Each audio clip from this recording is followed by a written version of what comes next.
আসসালামু আলাইকুম এসএসসি ২৬-২৭ শিক্ষার্থীবৃন্দ, আশা করছি আল্লাহর অশেষ রহমতে তোমরা সবাই ভালো আছো।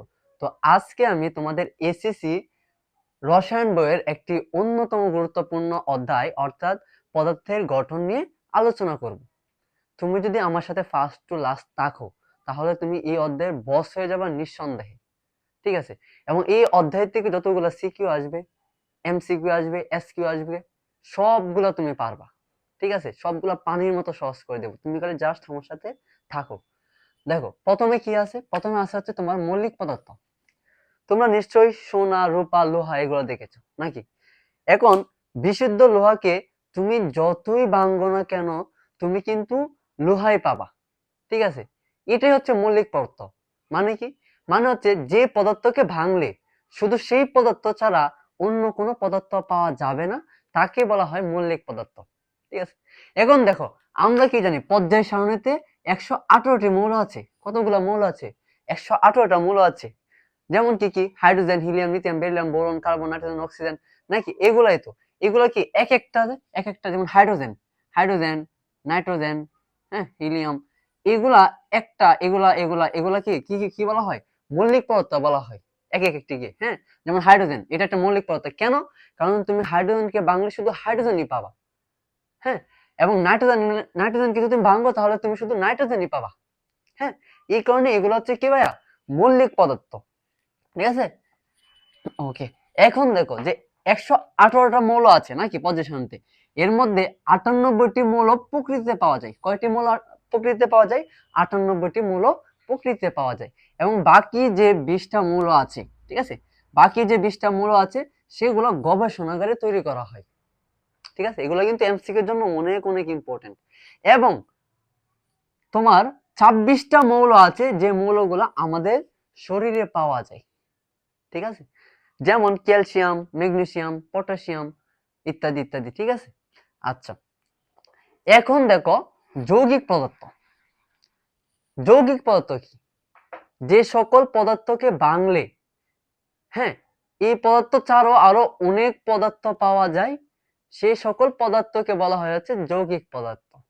যেমন যেমন দেখো, এখানে আমি পানির সংকেত লিখলাম। পানি কি? H2O। হ্যাঁ, এখন তুমি যদি পানিকে ভাঙ্গো তাহলে কি পাবা তুমি?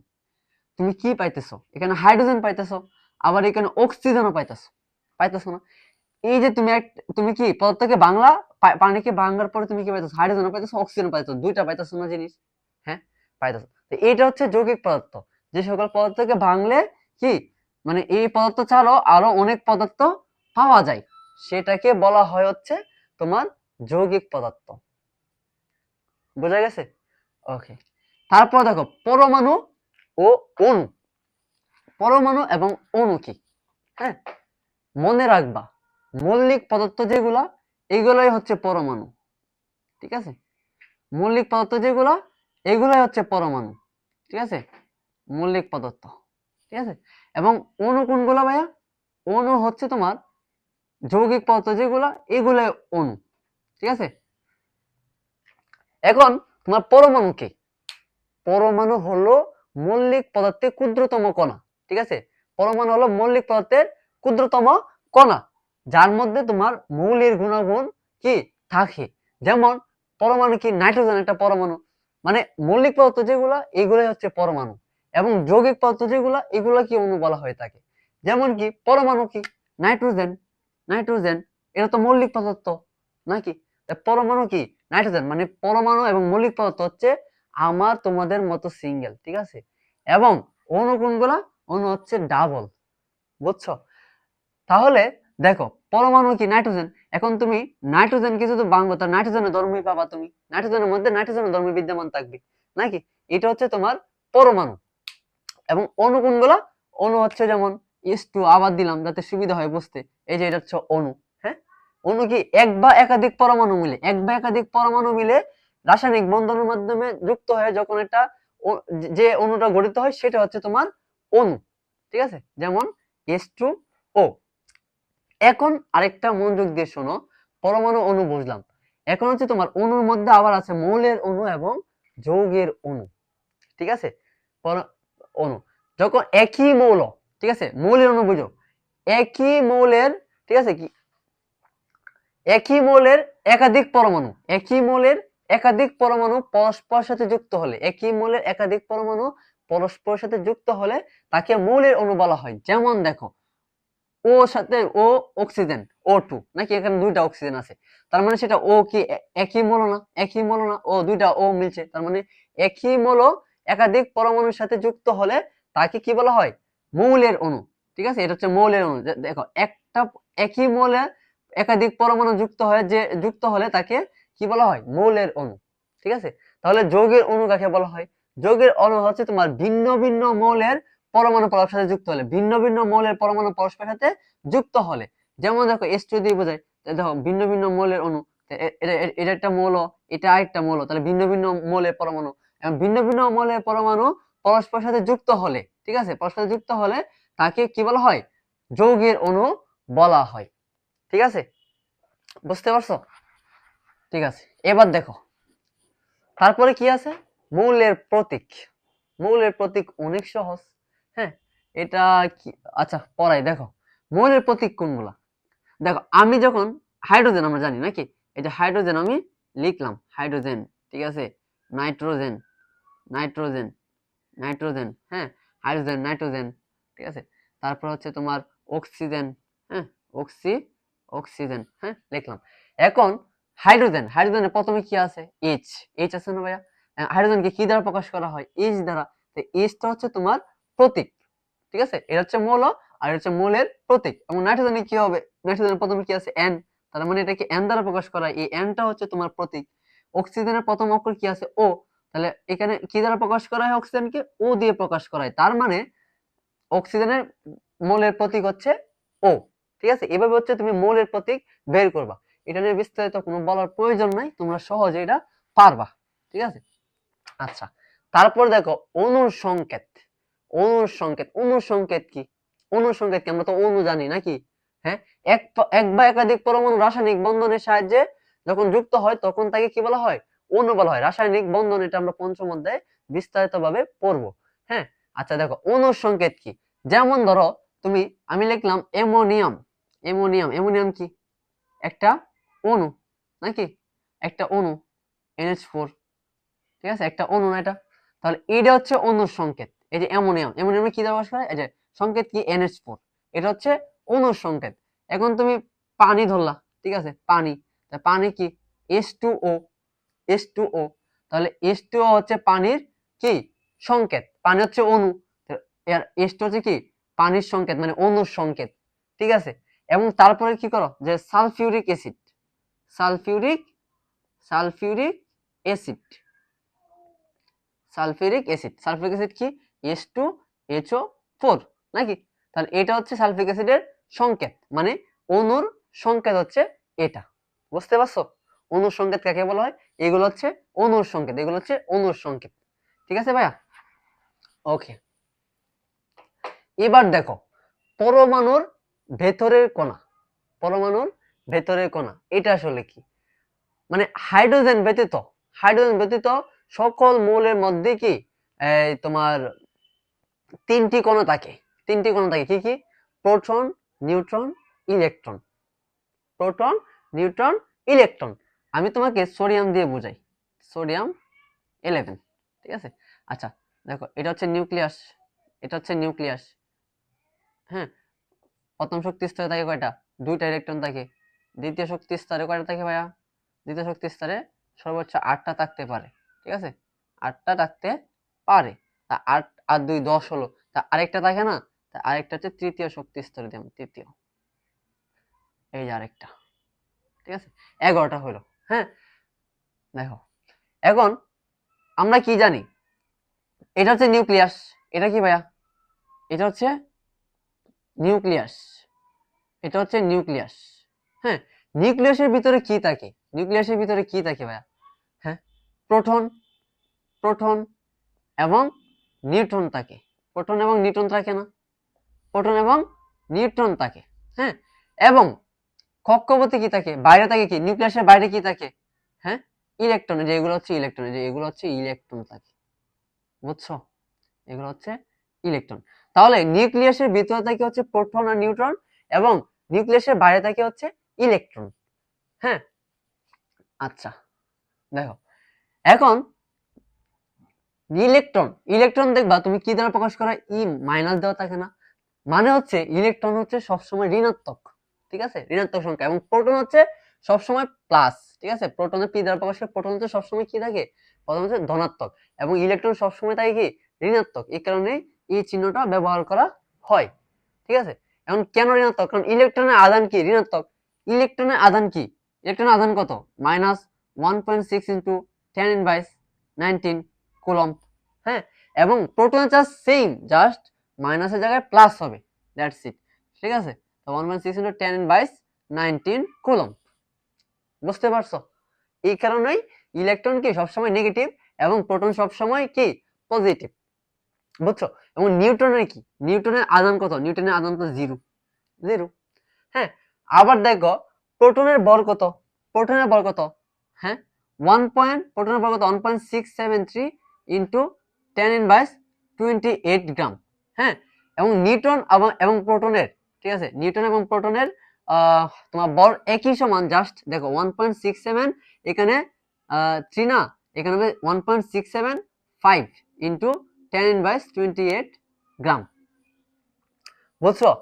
হ্যাঁ, এবং ইলেকট্রনের ভরটা একটু বেশি থাকে, ইলেকট্রনের ভর কত 9.11 ইন্টু 10⁻, কত 10⁻28 গ্রাম, বুঝছো? হ্যাঁ, আচ্ছা বুঝতে পারছো? দেখো এখানে তোমার নিউক্লিয়াসে প্রোটন এবং নিউট্রন থাকে, এবং নিউক্লিয়াসকে কেন্দ্র করে ইলেকট্রনগুলো ঘুরে, এবং ইলেকট্রন হচ্ছে সব নেগেটিভ এবং প্রোটন হচ্ছে সব পজিটিভ। হ্যাঁ, এবং এই মানগুলা সবগুলো ভালোভাবে মুখস্থ করবা, কারণ এগুলো এমসিকিউতে কিন্তু প্রচুর আসে, বুঝছো? আচ্ছা, এবং নিউট্রনের কি এখানে 24, ঠিক আছে, এটা 24, আর বরের মধ্যে শুধু এটার মধ্যে হচ্ছে -28, বুঝছো? ওকে, দেখো এখন দেখো, আচ্ছা এর আগে আরেকটা দেখো যে পারমাণবিক সংখ্যা,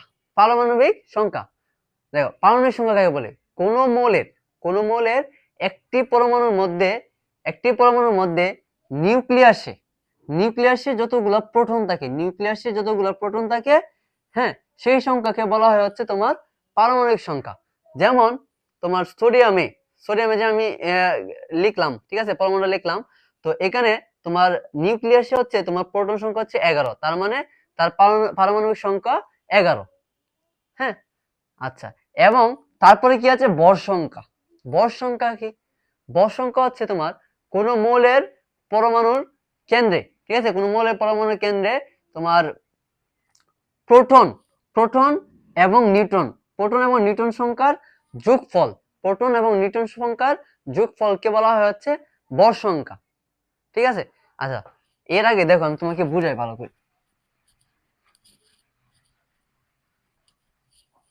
ভর সংখ্যা দেখো, ধরো সোডিয়াম না, সোডিয়ামের তোমার পারমাণবিক সংখ্যা কত, পারমাণবিক সংখ্যা হচ্ছে তোমার 11 নাকি, এবং ভর সংখ্যা কত, ভর সংখ্যা হচ্ছে তোমার 23, বুঝতে পারছো? ভর সংখ্যা হচ্ছে 23, কিভাবে 23 এগুলো তোমরা মুখস্থ করে ফেলবা, ঠিক আছে, কারণ অনেকে বলে যে তোমার পারমাণবিক সংখ্যার সাথে 2 গুণ করলেই কি তোমার ভর সংখ্যা পাওয়া যায়, এটা আসলে খুব কমই, 2 গুণ করলে খুব কমই পাওয়া যায়, বেশিরভাগই মনে করো তোমার মুখস্থ করতে হয়, ঠিক আছে। যেমন তুমি ধরো হাইড্রোজেনের পারমাণবিক সংখ্যা 1, ভর সংখ্যা 1, কিন্তু হিলিয়ামের পারমাণবিক সংখ্যা 2, ভর সংখ্যা কি, ভর সংখ্যা হচ্ছে তোমার 4। হ্যাঁ, এবং সোডিয়ামের দেখো, সোডিয়ামের কি হলো, সোডিয়ামের তোমার পারমাণবিক সংখ্যা হচ্ছে 11, কিন্তু ভর সংখ্যা কত, 11 তোমার 22 হওয়ার কথা, কিন্তু এখানে কি হয়েছে 23 হয়েছে, ঠিক আছে। তার মানে এগুলো তুমি একটু মুখস্থ করে ফেলবা। হ্যাঁ, ক্লোরিনের হচ্ছে 17 পারমাণবিক সংখ্যা, ভর সংখ্যা হচ্ছে 35.5। হ্যাঁ, তার মানে এগুলো তুমি মুখস্থ করে ফেলবা, এগুলো আসলে পড়তে পড়তে তোমার একসময় কি মুখস্থ হয়ে যাবে। হ্যাঁ, আচ্ছা, এখন আমরা ভর সংখ্যা জানি যে প্রোটন এবং নিউট্রন সংখ্যার যোগফল হচ্ছে ভর সংখ্যা। এখন নিউটন সংখ্যা তুমি কিভাবে বের করবা, নিউটন সংখ্যা বের করবা হচ্ছে তোমার এই যে পারমাণবিক সংখ্যা থেকে তুমি যদি ভর সংখ্যা বিয়োগ দাও, তাহলে যেটা বের হবে সেটা হচ্ছে তোমার নিউটন সংখ্যা। যেমন 23 - 11, ঠিক আছে, 23 - 11 কত থাকে 12, তার মানে 12 হচ্ছে সোডিয়ামের কি নিউট্রন সংখ্যা, ঠিক আছে। তাহলে নিউট্রন সংখ্যা 12 এবং পারমাণবিক সংখ্যা 11, তা 12 পারমাণবিক সংখ্যা এবং নিউট্রন সংখ্যা যোগ করো, তাহলে কি হবে ভর সংখ্যা পাবা 23, বুঝতে পারছো পারমাণবিক সংখ্যা কি, বর সংখ্যা কি, নিউটন সংখ্যা কি? হ্যাঁ, আশা করি বুঝতে পারছো। এখন দেখো এখন কি আছে, পরমাণুর মডেল। আচ্ছা এখন দেখো পরমাণুর মডেল কয়টা আছে ভাইয়া? দুইটা, রাদারফোর্ড পরমাণু মডেল, ভোর পরমাণু মডেল। দেখো এটা কিন্তু অনেক সহজ, এটা নিয়ে আমি বিস্তারিত একটা ক্লাস নেব, কিন্তু এখানে জাস্ট আমি কিছু কথা বলবো। হ্যাঁ, ভিডিও না হলে অনেক বড় হয়ে যায় এবং সাইজও হয়ে যায় অনেক বড়। হ্যাঁ, মনে করো 10 জিবি হয়ে যায়, তারপরে ভিডিও সেভ এডিট করা অনেক, মানে আবার আপলোড করা অনেক কষ্টের হয়ে যায়। এখন দেখো যে রাদারফোর্ড মডেল, রাদারফোর্ড মডেল কি ভাই? মুখস্থ করবা না, মুখস্থ করবা না, শুধু বুঝবা। হ্যাঁ, রাদারফোর্ড পরমাণু মডেল কি, যে পরমাণুর কেন্দ্রে একটি নিউক্লিয়াস আছে। এক নাম্বার কি ভাইয়া? পরমাণুর কেন্দ্রে একটি নিউক্লিয়াস আছে, এই নিউক্লিয়াসের মধ্যে প্রোটন এবং নিউট্রন থাকে, এটা তো আমরা জানি নাকি? পরমাণুর কেন্দ্রে একটি নিউক্লিয়াস আছে এবং নিউক্লিয়াসের ভিতরে নিউট্রন এবং প্রোটন থাকে। হ্যাঁ, এবং নিউক্লিয়াসের বাইরে ইলেকট্রনগুলো কি, ইলেকট্রনগুলো ঘুরে। শেষ, এক নাম্বার। হ্যাঁ, দুই নাম্বার কি? দুই নাম্বার হচ্ছে যে পরমাণু নিউক্লিয়াস কি, নিউক্লিয়াস অতি ক্ষুদ্র না, নিউক্লিয়াস অতি ক্ষুদ্র না। তুমি লিখবা যে নিউক্লিয়াস অনেক ক্ষুদ্র, এই যে নিউক্লিয়াসটা কি, এটা অনেক ক্ষুদ্র না, অনেক ক্ষুদ্র, এবং এবং পরমাণুর বেশিরভাগ জায়গায় ফাঁকা। পরমাণুর বেশিরভাগ জায়গা কি ফাঁকা না ভাইয়া? পরমাণুর বেশিরভাগ জায়গা কি ফাঁকা। তাহলে দুই নাম্বার কি, নিউক্লিয়াসটা খুবই ক্ষুদ্র এবং পরমাণুর বেশিরভাগ জায়গায় কি ফাঁকা, এটা হচ্ছে দুই নাম্বার। তাহলে তিন নাম্বার কি?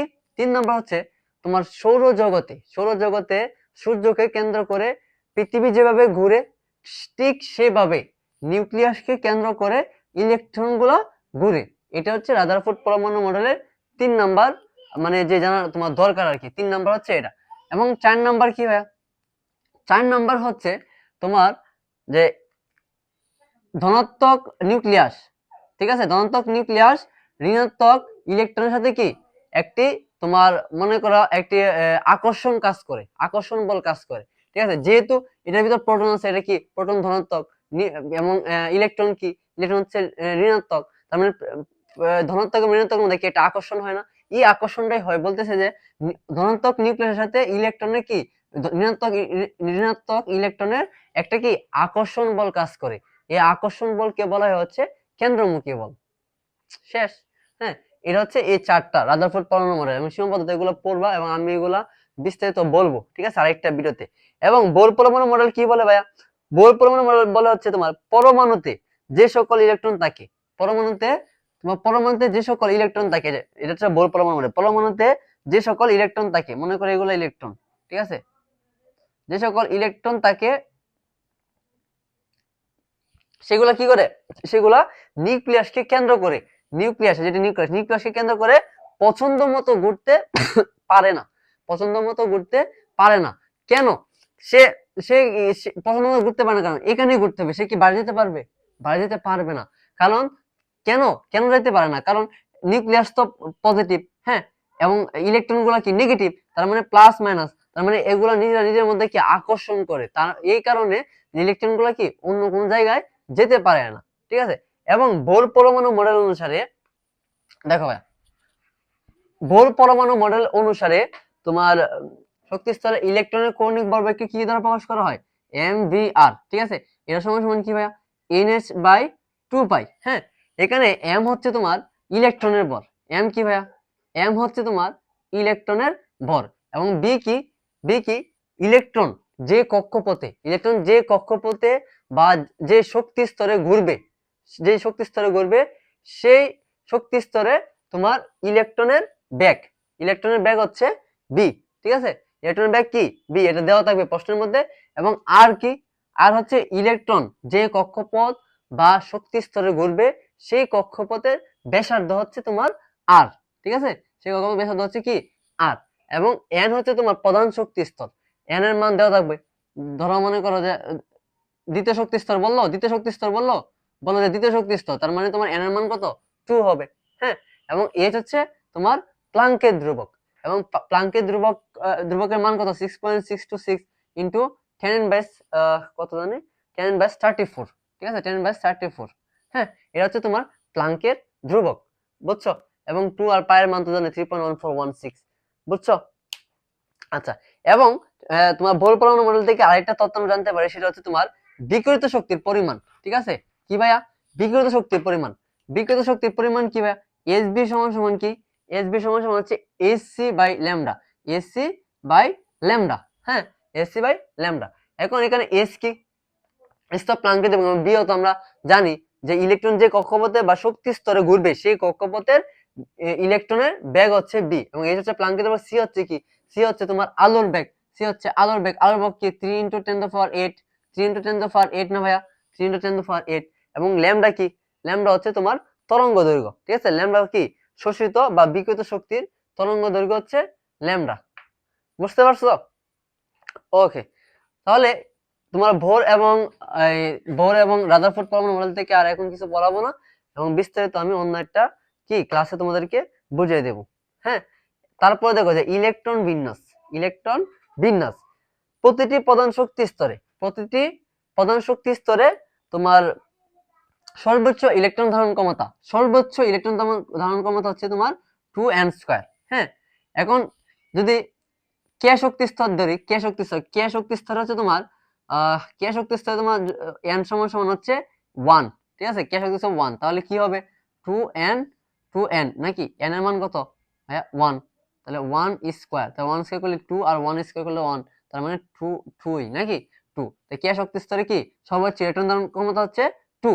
তুমি যদি জাস্ট খালি n এর মান জানো তাহলে তুমি ধারণ ক্ষমতা বের করে ফেলতে পারবা। হ্যাঁ, তারপর যদি কে এল নাকি? এল শক্তি স্তরে কি n সমান সমান কত? 2। হ্যাঁ, এল শক্তি স্তরে n সমান সমান 2, তাহলে 2 হলে যদি 2 আর n এর মান হচ্ছে 2² 2 দুগুণে 4, 4 দুগুণে 8, তার মানে 8টি ইলেকট্রন ধারণ করতে পারবে এল শক্তি স্তরে। তাহলে এম শক্তি স্তরে কি? এম শক্তি স্তরে n সমান সমান হচ্ছে 3, এবং n শক্তি স্তরে তোমার n সমান সমান হচ্ছে 4। তাহলে 3 যদি ধরো তাহলে 2 × 3², তাহলে 3 3 9 দুগুণে 18, তা 18টি ইলেকট্রন কি ধারণ ক্ষমতা, সর্বোচ্চ ধারণ ক্ষমতা হচ্ছে 18টি ইলেকট্রন ধারণ ক্ষমতা করতে পারবে এম শক্তি স্তরে। এম শক্তি স্তরে কতগুলো ভাইয়া? এম শক্তি স্তর হচ্ছে 2, আর এন এর মান যদি বসায় 4 4², 4 16 16 দুগুণে 32, তার মানে 32টি ইলেকট্রন কি নিতে পারবে তোমার এন শক্তি স্তরে। হ্যাঁ, আচ্ছা, এন শক্তি স্তরে দেখো 2 8 আর 18 আর 32 নাকি? আচ্ছা, দেখো এগুলো আসলে কি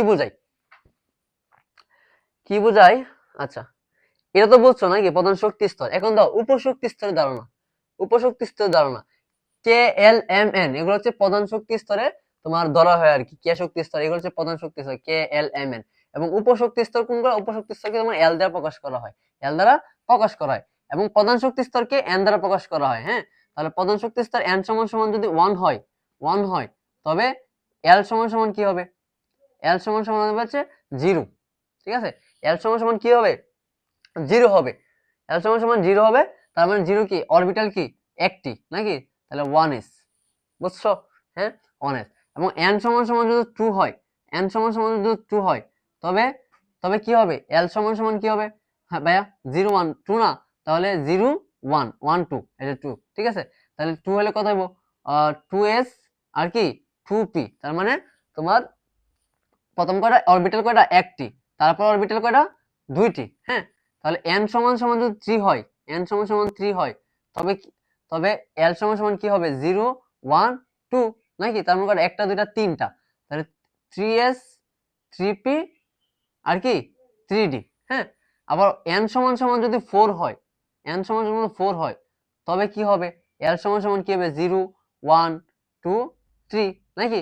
তাহলে 4s 4p 4d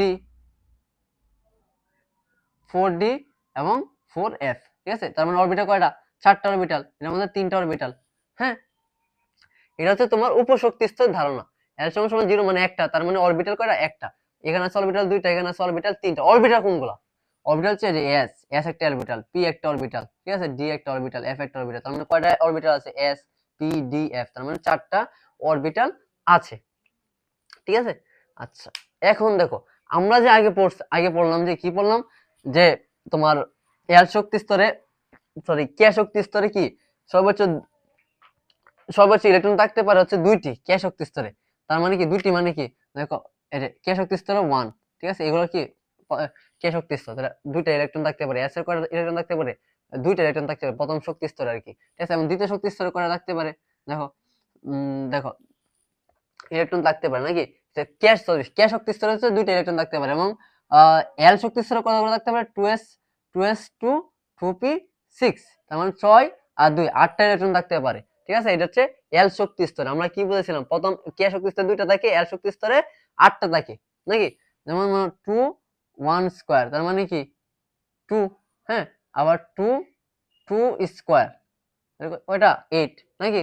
এখন আমরা দেখো যে এম এম শক্তি স্তরে কতগুলো থাকে, তাহলে এম শক্তি স্তরে 3s2 3p6, হ্যাঁ 3p6 আর কত ভাইয়া 3d10, তাহলে 10 আর 6 কত 16, 16 আর 2 18, তার মানে 18 নাকি? তাহলে 18 হলে এখানে 1 2 3 না, 3 না, 3 নাম্বার না, এটা 3 না, এন এর মান কত ভাইয়া 3 না? তাহলে 3 যদি তুমি স্কয়ার দাও তাহলে 3 3 9 না, দেখো 18, এটা 10 আর 6 16, 16 2 18। ঠিক আছে, এগুলো হচ্ছে এম শক্তি স্তর। এবং এন শক্তি স্তরে কি ভাইয়া, এন শক্তি স্তরে এন সমান কি 4 নাকি? 4, তাহলে 4s2 4p6, ঠিক আছে, 4d10 এবং 4f, এফ এর মান হচ্ছে তোমার সর্বোচ্চ 14, তাহলে 14 আর 10 কত 24, 24 হাজার 30, 30 আর 2 32। তার মানে আমরা যদি এখানে কি n সমান 4, তাহলে n সমান 4 ধরি, তাহলে কত হয় 4 4 16, 16 গুণে 32।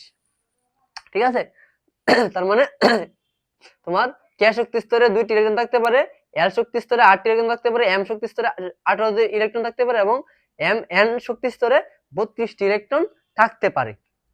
বুঝতে পারছো?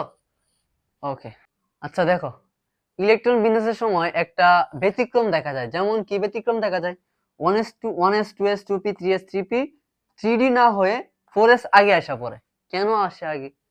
কারণ 4s অরবিটালের তোমার শক্তি কম, 3d অরবিটালের শক্তি বেশি, এবং যে অরবিটালের শক্তি কম সেই অরবিটালে ইলেকট্রন আগে প্রবেশ করে, এবং যে অরবিটালের তোমার যে অরবিটালের শক্তি বেশি সেটার মধ্যে ইলেকট্রন পরে প্রবেশ করে। এবং দেখো এখানে 4s, s এর মান কত ভাইয়া? s এর মান হচ্ছে 0, s এর মান হচ্ছে 0, p এর মান হচ্ছে 1, d এর মান হচ্ছে 2, এবং f এর মান হচ্ছে 3। ঠিক আছে, এটা মনে রাখবা। তাহলে তোমার কিভাবে বুঝবা যে কোন অরবিটালের শক্তি বেশি? সূত্র হচ্ছে n প্লাস l, বুঝছো? সূত্র কি n প্লাস l, হ্যাঁ।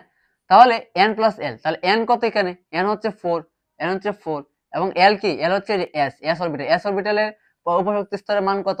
0, এই যে s ইকুয়াল 0, এটা মুখস্থ করে ফেলবা। ঠিক আছে, s এর হচ্ছে কি 0, তাহলে s 0 হলে এটা কি হচ্ছে 4, এবং এখানে 3 এর এখানে n এর মান কত? n এর মান কত 3, হ্যাঁ, এবং l এর মান কত? l হচ্ছে কি d, তো d এর মান কত 2, তাহলে কত হয়েছে? হ্যাঁ 5 হয়েছে না ভাইয়া? 3 এর মান কত 5, হ্যাঁ, এবং 4s এর মান কত পাইলাম 4 পাইছি। তাহলে এখানে কোন অরবিটাল শক্তি বেশি? 3d অরবিটাল শক্তি বেশি না? তার মানে তোমার 4sটা এখানে 4s এর যেহেতু তোমার অরবিটাল শক্তি কম, তাই ইলেকট্রন 4s এ আগে প্রবেশ করবে। হ্যাঁ, আচ্ছা এখন দেখো কিন্তু 4p এর আগে 3d এসে পড়লো কেন? 4p এর আগে 3d এসে পড়লো কেন? এখন দেখো 3 প্লাস l মান d এর মান কত ভাইয়া 2, তার মানে 3d এর মান হচ্ছে 5, 3d এর মান হচ্ছে 5, তাহলে 4p এর মান কত? 4p এর মান কত? 4p এর মান হচ্ছে 4 আর প্লাস p এর মান কত ভাইয়া 1, তার মানে দুটোই পাস, এখন দুইটাই পাস, তাহলে কেন 3d আগে দিল 4p পরে দিল? প্রশ্ন আসে না? হ্যাঁ, এখন একটা জিনিস মনে রাখবা যে যদি অরবিটালের শক্তি কি মান যদি সমান থাকে, যদি অরবিটালের মান সমান থাকে, তাহলে যেটার তোমার যেটাতে n এর মান বেশি সেই অরবিটালের শক্তি বেশি। কি বললাম? যদি তোমার অরবিটালের মান সমান থাকে, অরবিটালের মান কি থাকে সমান থাকে, তাহলে কি দেখবা n এর মান দেখবা, n এর মান এখানে 4 আর এটা হচ্ছে 3, কার মান বেশি n এর? হ্যাঁ, এটার মান 4p এর মান বেশি না 4 এর মান বেশি না? তার মানে n এর মান যার বেশি তার কি অরবিটালের শক্তি, তার শক্তিও বেশি, আর শক্তি বেশি হলে ইলেকট্রন পরে প্রবেশ করবে, এই কারণে 4p এর আগে 3d আসছে। ক্লিয়ার? ওকে, এখন দেখো আমি তোমাকে একটা ইলেকট্রন বিন্যাস করে দেখাই, তাহলে এটা ক্লিয়ার হয়ে যাবে আশা করি। এখন দেখো কোনটা দেখাবো বলো? আচ্ছা, ক্যালসিয়াম আর হচ্ছে তোমার স্ক্যান্ডিয়াম। ঠিক আছে, ক্যালসিয়াম এবং স্ক্যান্ডিয়াম 1s2 2s2, হ্যাঁ 2p6 3s2 তো কয়টা হলো 6 2 8 2 10 2 12 3s2 নাকি? তাহলে 3p6 12 6 18 3p6 এবং কি 4s2 নাকি? হ্যাঁ 4s2 যেহেতু 3d থেকে 4s এর অরবিটাল শক্তি কম, তার মানে 4s আগে আসবে। হ্যাঁ এই যে 4s2। হ্যাঁ এখন দেখো 21 কেন দিলাম, দুইটা কেন লিখলাম, কারণ এটার মধ্যে একটা বোঝার একটা জিনিস আছে, ঠিক আছে, বুঝতে পারবো আর কি। এখানে 4s2, এখানে s2 তো দেওয়া শেষ নাকি? s2 দেওয়া শেষ না? s এর তো সর্বোচ্চ কি দুইটা নিতে পারে না ইলেকট্রন। হ্যাঁ তাহলে এখন তুমি কিভাবে লিখবা স্ক্যান্ডিয়াম 1s2 2s2 2p6 হ্যাঁ 3s2 3p6।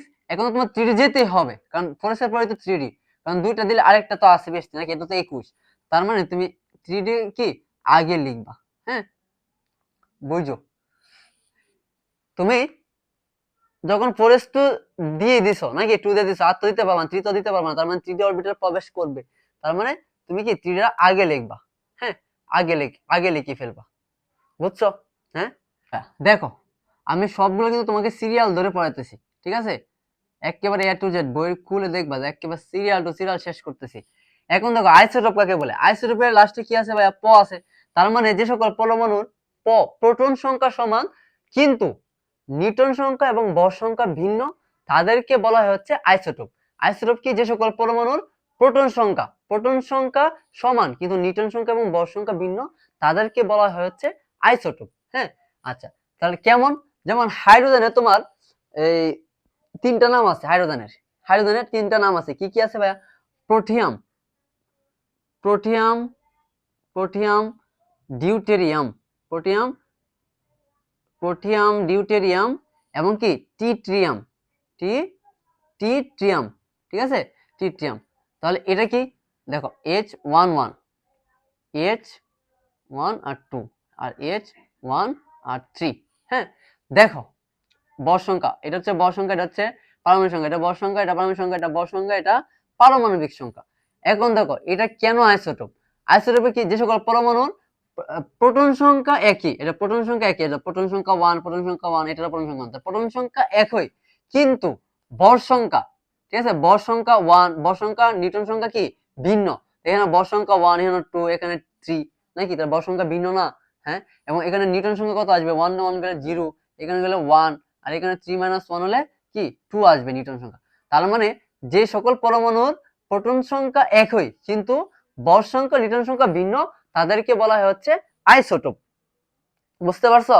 আচ্ছা এখন আপেক্ষিক পারমাণবিক ভর আমরা ডাইরেক্ট মুখস্থ করে ফেলি নাকি? হ্যাঁ যেমন সোডিয়ামের 23, ক্লোরিনের 35.5, হ্যাঁ তারপর হচ্ছে ফ্লোরিনের তোমার 19। হ্যাঁ এগুলো আমরা কিন্তু মুখস্থ করে ফেলি, এটা আসলে বের করার একটা সূত্র আছে, ঠিক আছে, সূত্র আছে। সূত্রটা কি ভাইয়া? আপেক্ষিক পারমাণবিক ভর। কিন্তু কি বের করার সূত্র এটা? আপেক্ষিক পারমাণবিক ভর মানে ভর সংখ্যা আর কি, ঠিক আছে, আপেক্ষিক পারমাণবিক ভর। এটা সূত্র কি ভাইয়া? মৌলের একটি পরমাণুর ভর, এটা প্রশ্নের মধ্যে দেওয়া থাকবে, ঠিক আছে, মৌলের একটি পরমাণুর ভর, বাই কি নিচে কি থাকবে? একটি কার্বন, একটি কার্বন 12 আইসোটোপের, ঠিক আছে, একটি কার্বন 12 আইসোটোপের তোমার পারমাণবিক ভরের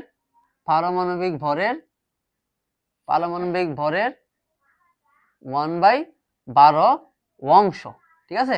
হ্যাঁ এটা হচ্ছে সূত্র। আপেক্ষিক পারমাণবিক ভর নির্ণয় করার সূত্র হচ্ছে মোলে একটি পরমাণুর ভর বাই একটি কার্বন 12 আইসোটোপের পারমাণবিক ভরের 1/12 অংশ।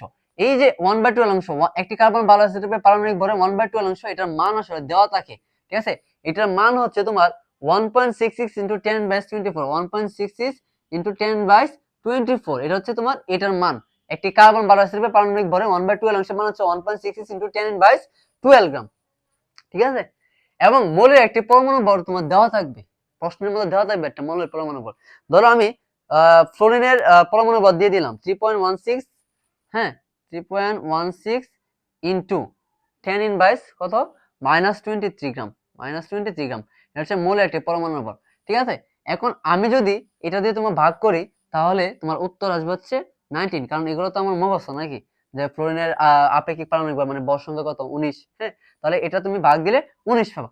এইভাবে হচ্ছে প্রত্যেকটা মৌলের আপেক্ষিক পারমাণবিক ভর বের করা হয়েছে, এবং এগুলো আমরা এত একটা সিকিউতে আসে না, হ্যাঁ, কিন্তু এগুলো মনে রাখতে হবে আমাদের ভর সংখ্যা। বুঝতে পারছো? অনেক ইম্পর্টেন্ট ভর সংখ্যা মুখস্থ করা। আচ্ছা, এখন দেখো, এখন হচ্ছে তোমার যে মৌলের গড় আপেক্ষিক পারমাণবিক ভর, মানে আইসোটোপের শতকরা হার থেকে মৌলের গড় আপেক্ষিক ভর নির্ণয় করার সূত্র। হ্যাঁ, গড় আপেক্ষিক পারমাণবিক ভর, গড় আপেক্ষিক আপেক্ষিক পারমাণবিক ভর, ঠিক আছে, গড় আপেক্ষিক পারমাণবিক ভর। এটার সূত্র কি ভাইয়া? এটার সূত্র হচ্ছে P into M, P into M plus P into N, ঠিক আছে, বাই কত? বাই হচ্ছে 100, ঠিক আছে, এটা পি না, এটা হচ্ছে কিউ, কিউ ইন্টু এন। হ্যাঁ, আচ্ছা, পি হচ্ছে তোমার একটি আইসোটোপের ভর সংখ্যা। পি কি? পি হচ্ছে একটি আইসোটোপের ভর সংখ্যা, পি হচ্ছে একটি আইসোটোপের ভর সংখ্যা, এবং এম হচ্ছে প্রকৃতিতে প্রাপ্ত তোমার প্রকৃতিতে প্রাপ্ত আইসোটোপের শতকরা পরিমাণ, প্রকৃতিতে প্রাপ্ত আইসোটোপের শতকরা পরিমাণ, এবং কি হচ্ছে কি ভর সংখ্যা, এবং এন হচ্ছে প্রকৃতিতে প্রাপ্ত কি আইসোটোপের শতকরা পরিমাণ, ঠিক আছে। পি এবং কিউ একই ভর সংখ্যা, এটা এন এবং কি প্রকৃতিতে আইসোটোপের শতকরা পরিমাণ বা 100%। যেমন আমি তোমাকে একটা একটা অঙ্ক করা, ম্যাথ একটা সলিউশন করে দেখাই, যে আমরা প্রকৃতিতে ক্লোরিনের দুইটা কি পাই, দুইটি আইসোটোপ পাই, প্রকৃতিতে ক্লোরিনের কয়টা আইসোটোপ পাই? দুইটা আইসোটোপ পাই, যেমন 35 ক্লোরিন আর কি 37 ক্লোরিন, নাকি?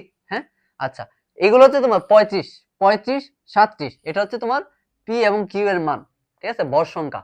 হ্যাঁ, কিন্তু আমাদের এগুলো হচ্ছে প্রকৃতিতে প্রাপ্ত শতকরা পরিমাণ, প্রকৃতিতে প্রাপ্ত শতকরা পরিমাণ। হ্যাঁ, তাহলে 35 ক্লোরিন, 35 ক্লোরিন, এটার হচ্ছে প্রকৃতিতে প্রাপ্ত শতকরা পরিমাণ হচ্ছে 75%, এবং ক্লোরিন 37 এর হচ্ছে প্রকৃতিতে প্রাপ্ত শতকরা পরিমাণ হচ্ছে তোমার ভাইয়া 75 থেকে দিলে আরেকটা হচ্ছে 25%, ঠিক আছে, 25%। বুঝছো? এগুলো প্রশ্নের মধ্যে দেওয়া থাকবে, তাহলে তুমি জাস্ট এখন মান বসায় দিবা। পি কি? এটা 35, 35 ইন্টু এম হচ্ছে প্রকৃতিতে প্রাপ্ত কি 35 এর প্রকৃতিতে প্রাপ্ত শতকরা আইসোটোপের শতকরা পরিমাণ কত? 75, প্লাস কি হচ্ছে তোমার 37 আর ইন্টু হচ্ছে 25 বাই কত ভাইয়া? বাই 100 সমান সমান কত আসে? 35.5, ঠিক আছে, এটা হচ্ছে ক্লোরিনের আপেক্ষিক পারমাণবিক ভর, 35.5, ঠিক আছে। তাহলে গড় আপেক্ষিক পারমাণবিক ভর কি করবা? আইসোটোপের শতকরা হার থেকে যদি গড় আপেক্ষিক পারমাণবিক ভর নির্ণয় করবার জন্য বলে, তাহলে তোমরা এই সূত্রগুলা প্রয়োগ করে অঙ্ক সমাধান করবা, ঠিক আছে। ওকে, তো ভাইয়া এখন আমরা তেজস্ক্রিয় আইসোটোপ সম্পর্কে জানবো। এই তেজস্ক্রিয় আইসোটোপ কিন্তু অনেক জায়গায় ব্যবহার করা হয়। প্রথমে আমরা চিকিৎসা ক্ষেত্রে তেজস্ক্রিয় আইসোটোপের ব্যবহার জানবো। আচ্ছা, আইসোটোপ ব্যবহার করে রোগাক্রান্ত, কোন জায়গায় যদি রোগাক্রান্ত হয়, এই রোগাক্রান্ত স্থানে ছবি তোলা সম্ভব হয় কিভাবে? প্রথমে টেকনিশিয়াম 99 কে শরীরের ভিতরে প্রবেশ করানো হয় ইনজেকশনের মাধ্যমে, ঠিক আছে, এবং এই টেকনিশিয়াম 99 যখন শরীরের নির্দিষ্ট স্থানে জমা হয়, মানে যে স্থানে ছবি তোলা হবে সেই স্থানে জমা হয়, তখন এই টেকনিশিয়াম 99 গামা রশ্মি বিকিরণ করে, ঠিক আছে, গামা রশ্মি বিকিরণ করে, এবং তখন বাইরে থেকে, ঠিক আছে, তখন বাইরে থেকে গামা রশ্মি শনাক্তকরণ ক্যামেরা দিয়ে ওই স্থানে রোগাক্রান্ত স্থানে ছবি তোলা হয়, এবং এই টেকনিশিয়াম 99, হ্যাঁ, এই তেজস্ক্রিয় আইসোটোপের লাইফ টাইম হচ্ছে 6 ঘন্টা, তাই এটা অনেক নিরাপদ, 6 ঘন্টা পরে এটা ভ্যানিশ হয়ে যায়, ঠিক আছে, তাই এটা অনেক নিরাপদ। এবং রোগ নিরাময়ে কি কি ব্যবহার করা হয়? যেমন থাইরয়েড ক্যান্সার, ঠিক আছে, কি ভাইয়া? থাইরয়েড ক্যান্সার, থাইরয়েড ক্যান্সারকে ধ্বংস করে কোন আইসোটোপ ভাইয়া? হ্যাঁ, 131 আয়োডিন, এটা হচ্ছে থাইরয়েড ক্যান্সারকে ধ্বংস করে। এবং মনে রাখবা 131 মানে আয়োডিন হচ্ছে তোমার, এটা হচ্ছে তোমার বিটা রশ্মি নির্গত হয়, ঠিক আছে, বিটা রশ্মি নির্গত করে, বুঝছো? বিটা রশ্মি নির্গত করে কি থাইরয়েড ক্যান্সারকে কি করে? ধ্বংস করে, ঠিক আছে। আচ্ছা, এটা হচ্ছে থাইরয়েড ক্যান্সার ধ্বংস করে 131, বুঝতে পারছো? এগুলো পান করানো হয় আর কি। এবং আরেকটা জিনিস লক্ষ্য করো, যে 16 কোবাল্ট, ঠিক আছে, 16 কোবাল্ট, এটা তোমার টিউমারের উপস্থিতি নির্ণয় করে, এবং টিউমারের নিরাময়, ঠিক আছে, টিউমারের নিরাময়ও এটা ব্যবহার করা, এই অ্যাসিডটা ব্যবহার করে 16 কোবাল্ট, বুঝতে পারছো? 16 কোবাল্ট এটা ব্যবহার করা হয়। হ্যাঁ, এবং 16 কোবাল্ট থেকে যে নির্গত হয় গামা রশ্মি, হ্যাঁ, 16 কোবাল থেকে যে গামা রশ্মি নির্গত হয় এটা তোমার ক্যান্সারের কোষকলাকে ধ্বংস করে। ঠিক আছে ভাইয়া? এবং আরেকটা জিনিস মনে রাখবা, সেটা হচ্ছে 32 ফসফেট। ঠিক আছে, 32 ফসফেট এটা তোমার এই লিউকোমিয়া, ঠিক আছে, লিউকোমিয়া রোগের চিকিৎসায় তোমার 32 ফসফেট ব্যবহার করা হয়। ঠিক আছে, এটা ছিল তোমার চিকিৎসা ক্ষেত্রে। আচ্ছা দেখো, আমরা তেজস্ক্রিয় অ্যাসিডকে চিকিৎসা ক্ষেত্রে জানলাম, হ্যাঁ, এখন আমরা কৃষি ক্ষেত্রে জানবো যে তেজস্ক্রিয় অ্যাসিড কিরূপ ভূমিকা পালন করে। এখন তেজস্ক্রিয় অ্যাসিড দ্বারা জানা যায় যে একটা জমিতে কতটুকু নাইট্রোজেন এবং ফসফরাস আছে। ঠিক আছে, কতটুকু নাইট্রোজেন এবং ফসফরাস আছে, এবং আমরা এটা জানতে পারবো যে আর কতটুকু নাইট্রোজেন এবং ফসফরাস এই জমিতে প্রয়োজন, এটা আমরা তেজস্ক্রিয় অ্যাসিড দ্বারা জানতে পারবো। হ্যাঁ, এবং আমরা অনেক সময় কি পোকামাকড় মারার জন্য কীটনাশক ব্যবহার করি, এবং এই কীটনাশক কিন্তু আমাদের মানবজাতির জন্য অনেক ক্ষতিকর, এবং এগুলা উপকারী যে পোকামাকড় আছে সেগুলোকে কিন্তু মেরে ফেলে। হ্যাঁ, হ্যাঁ, তো এখন তেজস্ক্রিয় অ্যাসিড তোমার সমৃদ্ধ কীটনাশক ব্যবহারের মাধ্যমে জানা সম্ভব হয়েছে যে সর্বনিম্ন কতটুকু পরিমাণ কীটনাশক একটি ফসলের জন্য ব্যবহার করা যাবে, সর্বনিম্ন কতটুকু কীটনাশক ব্যবহার করলে মানে হয়ে যাবে, সর্বনিম্ন কতটুকু কীটনাশক ব্যবহার করলে মানে মানে সবগুলা পোকামাকড় মারা যাবে। ঠিক আছে, এটা জানা সম্ভব আর কি তেজস্ক্রিয় অ্যাসিড। তার মানে আমরা এখন পরিমাণ মতো কি তেজস্ক্রিয় অ্যাসিডের কারণে আমরা পরিমাণ মতো কীটনাশক ব্যবহার করতে পারবো, মানে বেশিও না আবার কমও না। ঠিক আছে, তো এগুলো ছিল হচ্ছে তোমার তেজস্ক্রিয় অ্যাসিড সম্পর্কে কিছু কথাবার্তা। তো আজকের ভিডিওটা এ পর্যন্তই, দেখা হবে নতুন একটা ভিডিওতে, মানে পার্ট 2 তে। সে পর্যন্ত সবাই ভালো থাকবেন, সুস্থ থাকবেন। আল্লাহ হাফেজ।